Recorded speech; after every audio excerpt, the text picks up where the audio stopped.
Di sini saya akan menjelaskan tentang definisi dari pedofilia. Pedofilia adalah parafilia yang melibatkan minat abnormal pada anak-anak. Parafilia sendiri artinya adalah kelainan yang ditandai dengan dorongan seksual intens dan berulang, dan fantasinya membangkitkan seksual yang terfokus pada yang bukan manusia, seperti penderitaan atau penghinaan terhadap diri sendiri maupun pasangan. Terus terhadap hewan, terhadap anak-anak, dan juga terhadap orang tanpa persetujuan. Pedofilia adalah gangguan psikoseksual yang aktivitasnya melibatkan anak di bawah prapubertas, anak usia prapubertas. Dan hal itu dilakukan hanya untuk kesenangan seksualnya saja.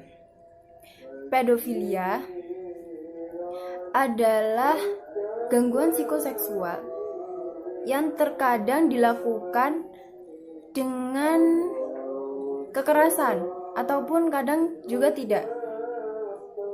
Terkadang pelaku pedofilia itu membatasi dirinya dengan seperti menanggalkan pakaian anak hanya dengan memasturbasi dirinya di depan anak tanpa melakukan kontak kelamin. Tapi ada juga pelaku pedofilia yang melakukan kontak kelamin penuh pada anak. Aspek utama dari pedofilia adalah minat penuh terhadap anak. Assalamualaikum warahmatullahi wabarakatuh. Perkenalkan, nama saya Ahmad Syuril Al-Farihi dari kelompok 6. Di sini saya akan menjelaskan penyebab dan gejala pedofilia. Penyebab pedofilia itu sendiri itu disebabkan oleh pertama pornografi, kedua lingkungan, ketiga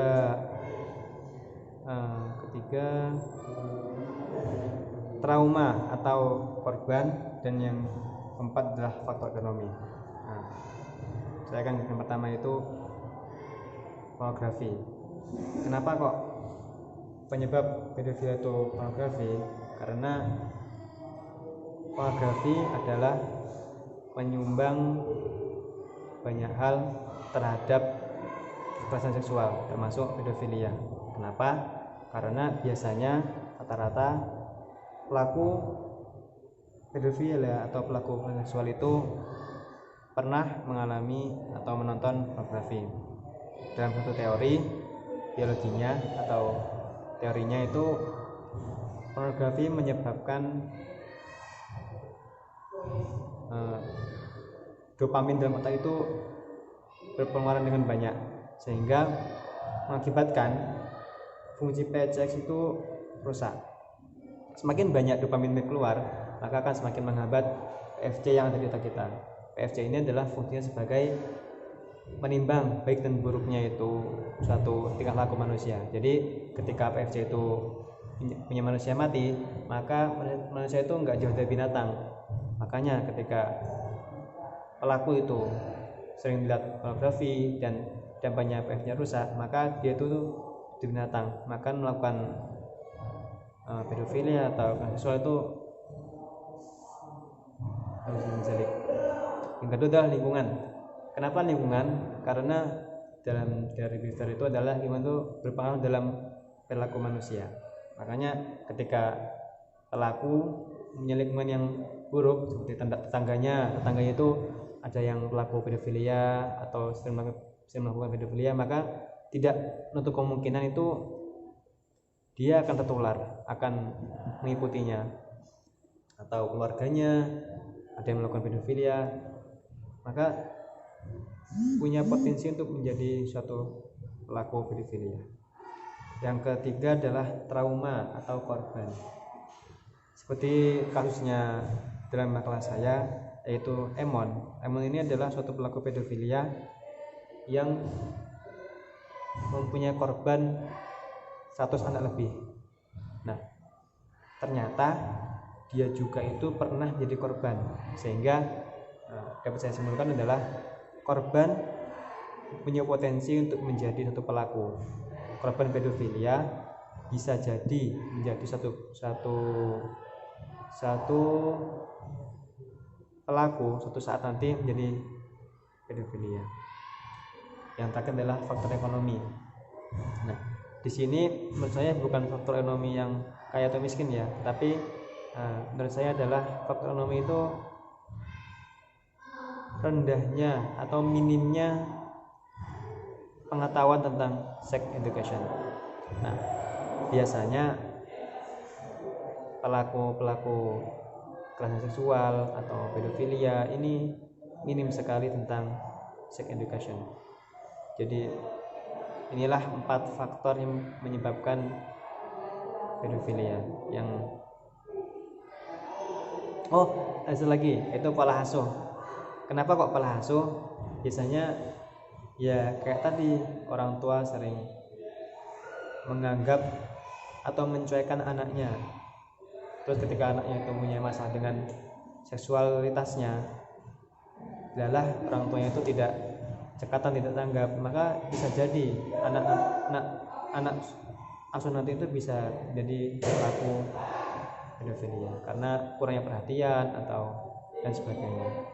Pola asuh dari orang tua juga dapat menyebabkan si pelaku bisa menjadi pedofilia. Yang bab kedua adalah gejala pedofilia. Biasanya orang pedofil ini mempunyai interpersonal yang dekat dengan anak kecil. Jadi dia itu lebih personal antara dia dengan anak kecil itu sangat dekat, beda dengan yang lainnya. Terus dia juga dapat menawarkan, misalnya saya ini pedofilia, terus saya ingin melakukan kejahatan, maka saya punya saudara ada anak kecil, saya akan diri, mbak, anak mbak saya asuh ya, itu kan, itu bisa jadi gejala dia sangat baik, sangat ingin mengasuh anak-anak dari saudara-saudaranya.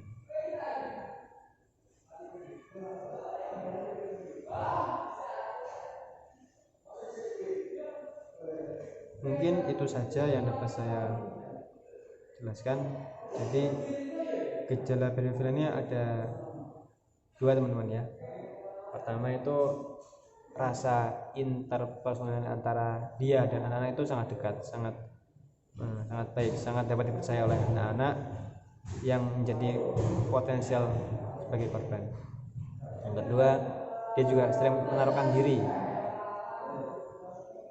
untuk mengasuh anak-anak saudara-saudaranya. Mungkin itu saja teman-teman, ada kurang lebih saya mohon maaf. Akhiran mungkin dilanjut oleh materi selanjutnya, silahkan. Oke, di sini dengan saya Sekarwan Kinasi dengan NIM 141. Nah, saya akan melanjutkan materi pedofilia ini. Nah, dari beberapa penelitian atau studi kasus yang saya baca, dinyatakan bahwa rata-rata pelaku dari tindakan pedofilia ini merupakan kenalan atau kerabat dari korban atau keluarga korban. Nah, studi kasus yang saya baca ini merupakan studi kasus dari negara IDAO. Studi kasus ini diambil dari negara tersebut pada tahun 2006 atau 2007. Nah, dalam kasus ini dinyatakan setidaknya per tahunnya terdapat 430 kasus tentang kekerasan seksual pada anak, dan pelakunya hampir 80% masih bisa dikenali dengan mudah oleh korban, dengan presentasenya yaitu 46% merupakan kenalan dari korban dan 34%-nya merupakan kerabat dari korban, seperti itu. Lalu selanjutnya, lebih banyakkan mana sih korban pedofilia ini? Korban pedofilia ini lebih banyak mana sih, korban anak laki-laki atau korban anak perempuan? Menurut data yang saya ambil, korban dari pedofilia ini lebih banyak anak laki-laki, meskipun perbedaannya tidak terlalu signifikan dengan anak perempuan. Jadi saya mengambil data dari KPAI yang dituliskan di berita online Tirto ID. Di situ dituliskan bahwa setidaknya di tahun 2017 terdapat kasus pedofilia yang dimana kasus dengan korban anak laki-laki mencapai kurang lebih 1.200 anak. Nah, lalu kemudian untuk anak perempuannya ini kurang lebih 1.000 anak, seperti itu. Oke, jadi tingkat residivismenya atau pengulangan kejahatan pedofil terhadap anak laki-laki ini lebih besar daripada tindakan kejahatan pedofil terhadap anak perempuan, seperti itu. Nah, ada sebuah kasus, ini kasus pedofilia yang terjadi kalau tidak salah pada tahun 2018 di daerah Tangerang, yaitu ada sebuah guru honorer, inisialnya WS atau bisa dipanggil Babe. Beliau melakukan tindakan sodomi terhadap kurang lebih 41 anak laki-laki, seperti itu, dengan iming-iming akan memberikan ajian sakti semar mesem.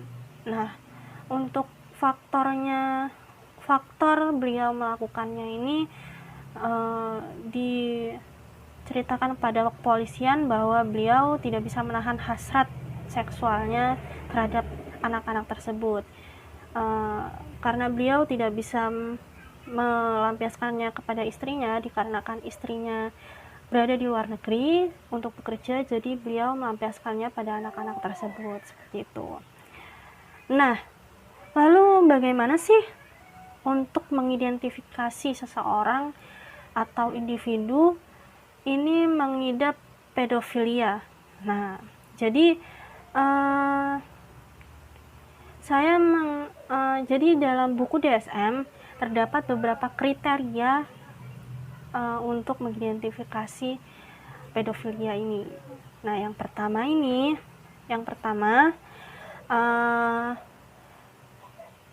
setidaknya dalam kurun 6 bulan individu ini mempunyai khayalan atau fantasi gairah, kemudian dorongan seksual atau perilaku yang mengarah pada seksual kepada anak-anak di umur 13 tahun atau di bawah 13 tahun. Kemudian fantasi gairah ini, terus khayalan ini, dorongan seksual atau perilaku ini sifatnya intens dan berulang-ulang, seperti itu. Nah, yang kedua ini karena individu ini terus berhayal, terus berfantasi, jadi ini mengakibatkan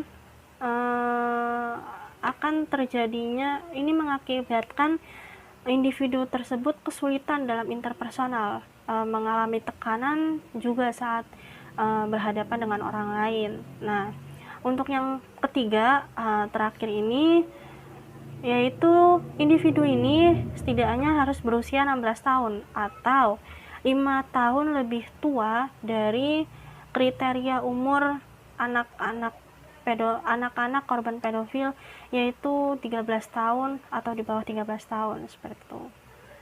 Oke, sekian dari saya. Wassalamualaikum warahmatullahi wabarakatuh. Oke, selanjutnya saya Miftahul Aprilia Utami, NIM 119, akan menjelaskan tentang pengobatan pedofilia. Pada tahun 2002, pengobatan pedofilia yang paling umum adalah psikoterapi yang dalam jangka waktu yang panjang atau bertahun-tahun. Kemudian obat-obatan. Obat-obatan ini akan direkomendasikan oleh psikiater. Dan yang paling umum adalah MPA, LHRH, dan obat-obatan yang mengandung anti-androgenik. Obat-obatan yang mengandung zat tersebut itu akan mengganggu kerja hormon androgenik dalam tubuh, tetapi juga menunjukkan kemanjuran dalam mengurangi laju residivisme. Selanjutnya ada kebiri bedah. Kebiri bedah ini kadang-kadang ditawarkan kepada orang dengan pedofilia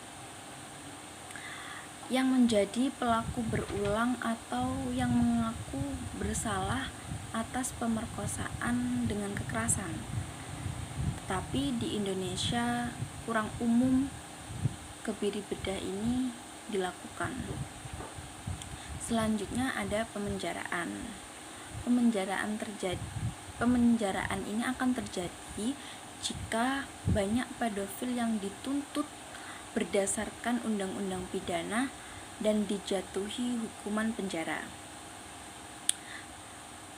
Tetapi pemenjaraan ini hanya akan menghilangkan mereka dari masyarakat dalam waktu tertentu, dan biasanya tidak menghilangkan kecenderungan pedofil mereka.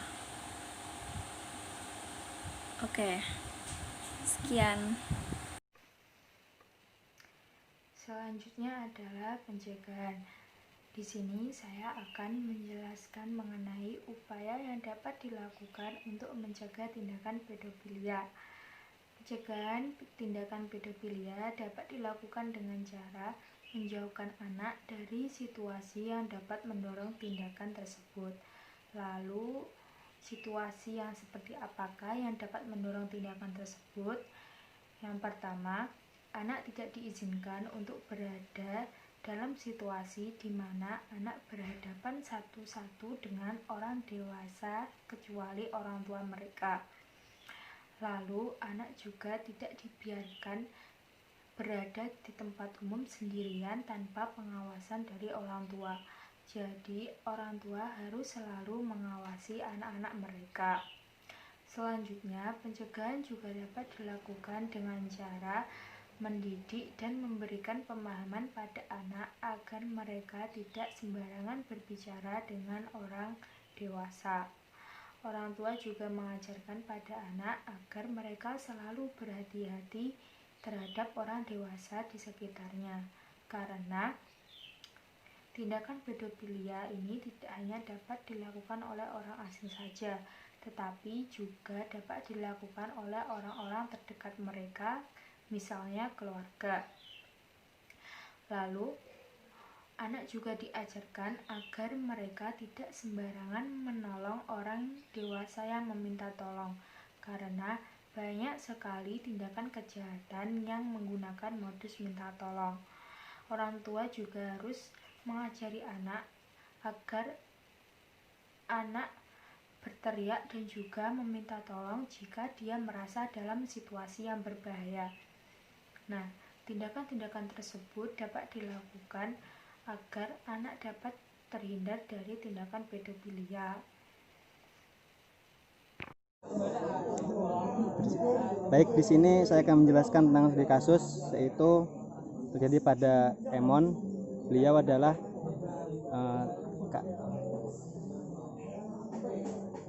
tersangka pedofilia pada anak dengan jumlah ratusan. Nah, kenapa beliau bisa melakukan tersebut? Ternyata beliau juga pernah menjadi korban pada saat masa kecilnya. Beliau pernah disodomi dengan kedua orang dewasa.